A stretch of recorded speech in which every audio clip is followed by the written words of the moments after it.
So I've been thinking lately about all the ways in which we are polarized as a society in this country. All the ways in which we are divided, we argue, and we bicker over division. You probably don't need me to list any of these ways.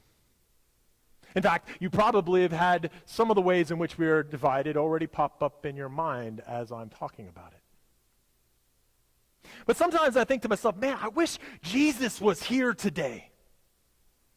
Because if Jesus was here today, we could just ask Jesus straight up, what do you think about these things that we are divided over? Jesus, what do you think about this that I saw on the news the other day? Jesus, as Christians, or as the church, how would you want us to respond to that? Or this thing over here? Wouldn't it be nice if Jesus was here today and could just tell us what's right and what's wrong? And perhaps the more difficult part, then what should we do about it? But then it occurred to me that every society and every culture all throughout history has had their divisive issues, has had the things that they struggle with and they bicker and argue over, including Jesus' time. In fact, they straight up did ask Jesus about the divisive issues during his day. Now, people had different motivations for doing this. Sometimes they had genuine motives. They wanted to find out what was God's heart on this. Some people just wanted to hear, quite frankly, Jesus' words reflect their opinion on the matter.